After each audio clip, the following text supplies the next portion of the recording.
신율의 뉴스 정면 승부 4부 순서 시작합니다. 제가 항상 드리는 말씀이지만 유튜브 들어가셔서 YTN 라디오 채널 구독해 주시고요. 신율의 뉴스 정면 승부 좋아요와 댓글 부탁드리겠습니다. 이 신림역 칼부림 충격이 가시기도 전에 분당 서현역 칼부림 사건이 발생을 했고 지금 온라인에는 연일 이 살인 예고글이 또 올라오고 있습니다. 이런 상황에서 공포심을 갖는 것은 너무나 자연스러운 현상인데요. 이런 공포심, 그 원인이 무엇이고 이런 일이 왜 자주 벌어지는지 전문가와 함께 얘기해 보겠습니다. 경기대학교 범죄심리학과 이수정 교수 연결하겠습니다. 교수님 안녕하세요. 네, 안녕하십니까. 예. 아니 이거 지금 오늘 이제 분당 흉기난동 사건 20대 피의자 살인 혐의 추가됐죠. 신원 네네. 공개가 결정이 됐습니다. 22살의 최원종이다. 얼굴도 공개가 됐는데 자, 이 사건 있잖아요. 일단은 어떻게 보십니까? 제가 듣기로는 이 최원종이라는 사람이 뭐 특목고를 진학하려고 그러다 실패했고 그 이후에는 여러 가지 정신적으로 이 질환이 생겨서 좀 힘들었다 뭐 이런 보도가 있는데 어떻게 보세요? 네, 정신과적인 그런 문제를 가지고 있었던 거는 맞는 것 같습니다. 예. 네, 그래서 지금 이제, 신상 공개가 되려나 하고 걱정스럽게 보고 있었는데 지금 사안이 워낙 중대하다 보니까 지금 이제 계속 살인 예고가 올라오다 보니까 이 사람의 이제 뭐 여러 가지 어떤 대우를 이제 살인 예고를 하는 사람들도 보게 될 거잖아요. 그래서 보니까 뭐 여러 가지 정신적인 취약점에도 불구하고 신상을 공개하는 것이 재범 방지에 도움이 된다라는 판단을 한 것으로 보입니다. 네. 지금 교수님께서 정신질환에서 이게 공개가 될까 이런 것에 좀 걱정이 됐다 이런 말씀하셨는데 만약에 이 사람이 정신질환을 가지고 있으면은 공개가 안 될 수도 있었던 모양이죠. 과거에 이제 정신질환이 있다는 이유로 공개가 안 된 적이 있기 때문에 제가 정확히 어떤 살인지는 기억이 나지 않는데 지금 특강법이 적용되는 신상 공개 대상자 중에 정신질환이 있다는 이유로 이제 공개가 안 된 적이 있습니다. 그러다 보니까 지금 뭐 정신질환을 이제 증상을 과잉해서 호소하는 사례들이 많이 늘고 있고요. 그렇게 되면 결국은 정신감정을 차후에 받아서 형사 책임을 좀 줄일 수도 있는 데다가 신상도 공개가 되지 않는 그런 이득 같은 게 있다 보니까 최근에 굉장히 많은 피의자들이 그와 같은 증상을 호소하는 경우들이 있습니다. 그런데 지금 최원종 같은 경우에는 실제로 진료 기록이 있어서 그렇기 때문에 그냥 터무니없는 증상 호소는 아닌 걸로 보이고 지금 아마도 치료가 중단된 것이 지금 최원종의 피해의식에 뭐 중증화를 촉진한 거 아닌가 이런 상황을 추정해 볼 수는 있겠습니다. 근데 어쨌든 지금 묻지마식 강력범죄 계속 발생하고 있는데 그 이유가 뭡니까? 뭐라고 생각하세요? 일단은 기본적으로는 이제 지금 정유정 사건부터 일련의 사건들이 사실 발생을 한 것을 보면서 비슷한 어떤 일상생활에 부적응을 하고 그리고는 이제 사람들에 대한 적대감이 있는 사람들이 어떻게 보면은 분풀이를 이런 식으로 할 수도 있구나 하는 게 지금 학습이 되고 있는 게 제일 큰 문제로 보이고요. 그러다 보니까 지금 너나 할 거 없이 경쟁을 하고 지금 살인 예고 글을 올리는 상황이잖아요. 그런데 나중에 누가 이제 글을 올렸는지 찾다 보니까 미성년자도 많고 그냥 재미삼아 올렸다 이런 사람들도 지금 많이 있어서 물론 구속이 된 분도 계십니다만 지금 아마 다수는 일종의 그냥 모델링 정도를 하면서 글을 올리고 있는 게 아닌가 이런 생각이 들어서요. 그 얘기는 본인들이 올리는 살인 예고의 글이 결과적으로 얼마나 많은 사람들에게 공포심을 유발하고 사회생활을 제약하고 또 경제적인 손실도 지금 초래를 하고 있거든요. 신림역이나 지금 서영 같은 경우에. 그런 종류의 이제 결과를 제대로 인지하지 못한 채 이게 심각한 불법행위라는 점을 잘 알지 못하고 올리는 사람들도 다수 존재하는 것으로 보입니다.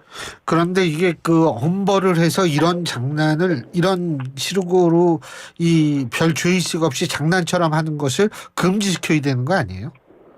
네, 뭐 금지시키는 게 이제 해외의 경우에는 이런 식으로 테러 예고글을 올리는 것만으로도 심각한 범죄가 되는 것이거든요. 예. 그런데 우리의 경우에는 지금 이런 식으로 테러 예비죄나 지금 또는 뭐 협박을 무차별적으로 누구라도 상관없다는 식의 협박을 하는 거잖아요. 온라인상에서. 예. 이런 것들을 제재할 수 있는 죄명 자체가 지금 존재하지 않는 걸로 알고 있고요. 예. 그러다 보니까 뭐 적용할 수 있는 법리가 뭐 협박죄부터 지금 아마도 뭐 일부 정보통신망법 이런 것들을 지금 적용하는 게 기껏해야 지금까지 최선이었던 걸로 보여서 뭐 상당 부분 좀 비교적 경미한 처분 정도가 내려졌던 것으로 보입니다. 예. 그러다 보니까 그런 공갈스러운 글을 올려도 뭐 제대로 제재를 하지 않았던 여러 가지 사회적인 상황 때문에 지금 아직도 이게 범죄라는 인식을 못 하시고 글을 올리는 뭐 꽤 많은 사람들이 있는 것으로 보입니다. 그리고 그 제가 일전에 교수님께 한번 여쭤본 것 같은데 이 정신 질환을 가진 사람들 중에 이런 폭력성을 보이는 케이스는 그렇게 많지 않다. 맞습니까? 네, 그렇게 많지 않습니다. 예. 뭐 요거는 조현병은 아니었지만 조현병이라 손치더라도 지금 대전 사건은 조현병이었던 것이 지금 확인이 되는데요. 예. 그런 이제 같은 조현병이라도 위험한 행위를 하는 사람들은 기껏해야 정말 극소수에 불과하고요. 그리고는 실제로 뭐 이런 정신질환자들이 범죄자 중에 차지하는 비율도 사실은 그렇게 높지 않습니다. 기껏 1%도 안 되는 뭐 제가 오늘 확인해 보니까 0.35%밖에 안 되더라고요. 그러니까 전체 정신질환을 앓고 있는 사람들 중에서 이런 흉악 범죄를 저지르는 비율이 0.35%다. 아니요. 그 전체 범죄자 중에 정신질환을 갖고 있는 사람이 예. 기껏해야 0.35%, 1%도 안 되기 때문에 예. 지금 결국에는 아주 희귀한 케이스들인 거예요. 범죄자들 중에서도. 더군다나 조현병 환자들 중에서도 이런 이제 강력범죄로 이어지는 케이스는 정말 드물게 희귀하게 있기 때문에 그렇기 때문에 사실은 뭐 일반 정신병이 있는 분들이 걱정을 해야 될 필요성은 전혀 없는 사안이에요. 예.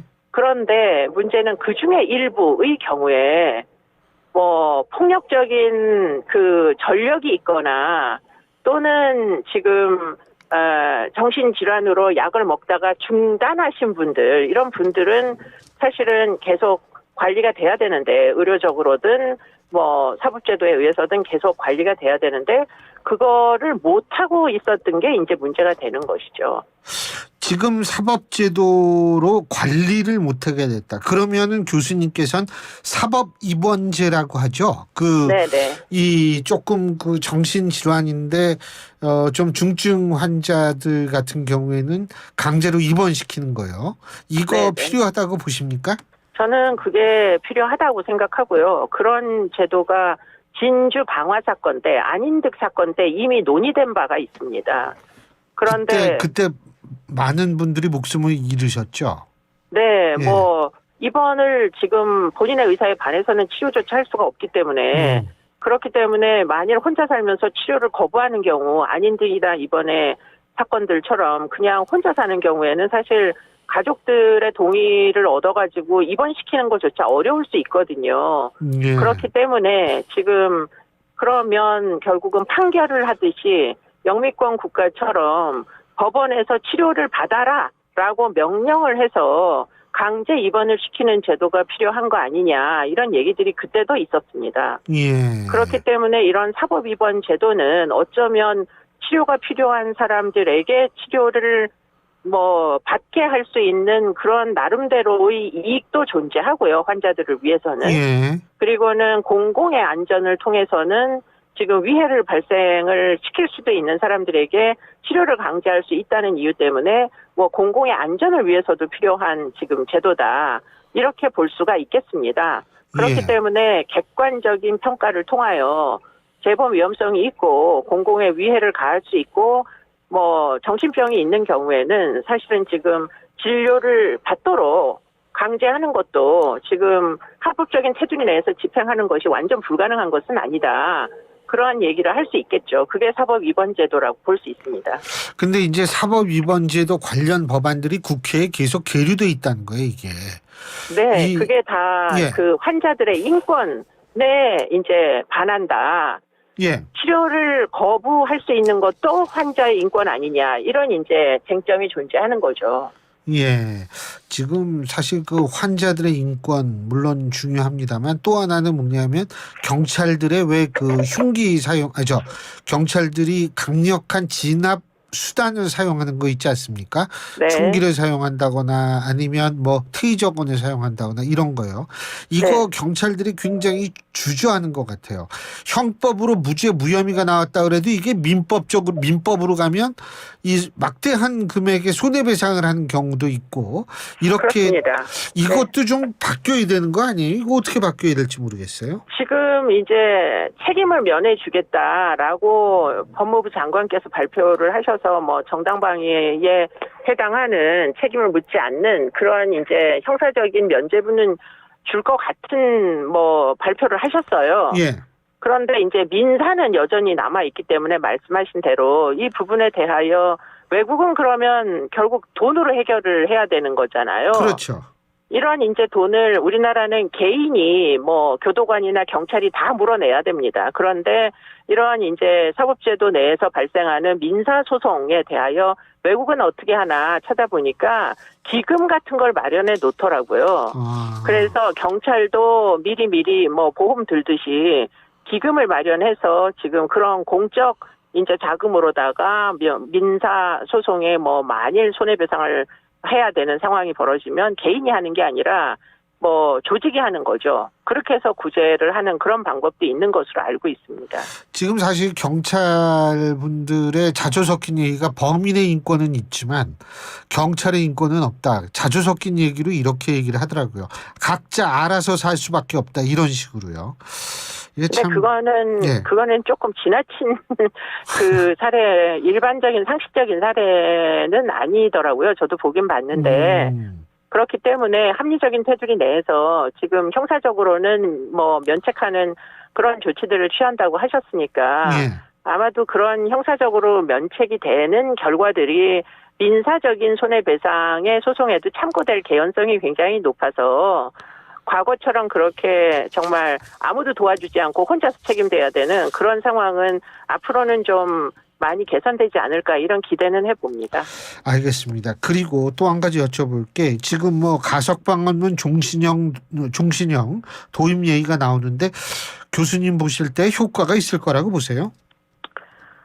이제 그 이야기가 나오는 연유는 그 뭐 치료사법 제도와는 달리 이거는 이제 누범자들이 묻지마 살인을 저지르는 경우에 막 지금 전과 18범도 돌려치기해서 뭐 여성을 이제 성폭행하고 지금 전과 17번도 묻지마 살인도 하고 막 이런 상태잖아요.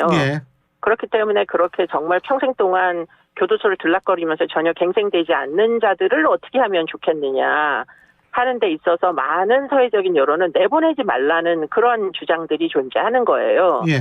그래서 법무부에서 종신제에 대한 그럼 못 나오지 않습니까? 그 목표를 달성하기 위해서 종신제에 대한 이야기를 하는데 저는 개인적으로는 그 종신제가 우리나라에서 이게 쉽게 입법이 될 것 같지는 않습니다. 왜요? 그게 사실은 굉장히 그 교정 시설에서의 부담을 유발하거든요. 사람이 희망이 없으면은 정말 굉장히 그 추락을 하기 때문에 여러 가지 차원에서 그걸 이제 과연 현재의 교정시설 내에서 감당할 수 있겠느냐 하는 게 한편으로는 염려가 되는 부분이 있어서 그거보다는 차라리 보호수용제도를 도입하는 게 훨씬 더 뭐 나은 거 아닌가. 일단 출소를 한 다음에 이 누범자들에 대한 뭐 수용 관리 같은 것들이 현실적으로는 훨씬 더 현실적으로 그 적용하기가 용이하지 않겠는가. 종신제보다는 그런 생각들은 가지고 있습니다. 그러면 조경태 국민의힘 의원 같은 분이 얘기하는 사형제도 이 사형을 실시하라는 이런 주장은 어떻게 생각하세요? 근데 그게 생각보다 뭐 쉽지 않은 건 뭐 어제 오늘 일은 사실 아니고요. 예.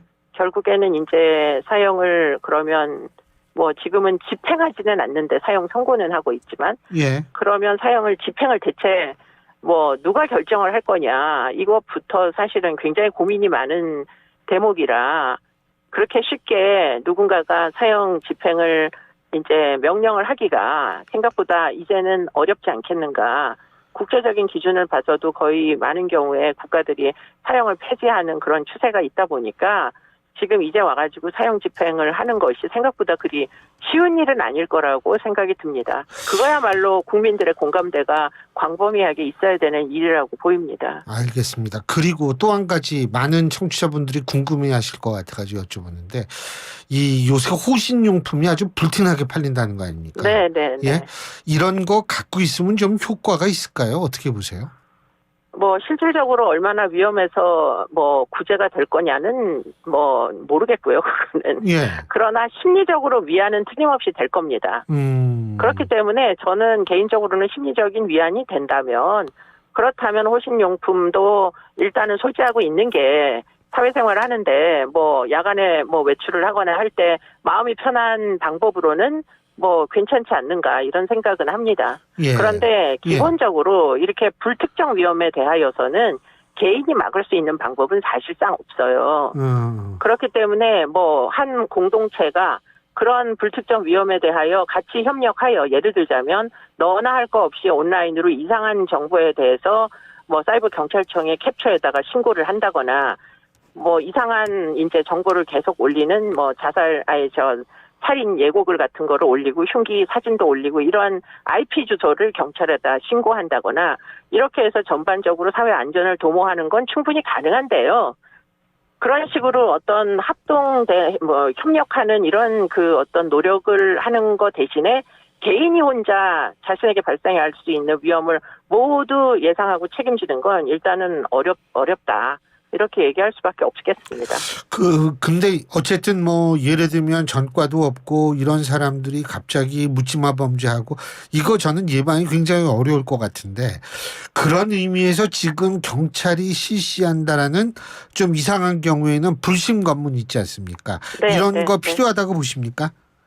근데 안 하면 더 좋겠는데 지금 살인 예고글이 막 올라오면서 선별적 검문을 이미 하고 있거든요.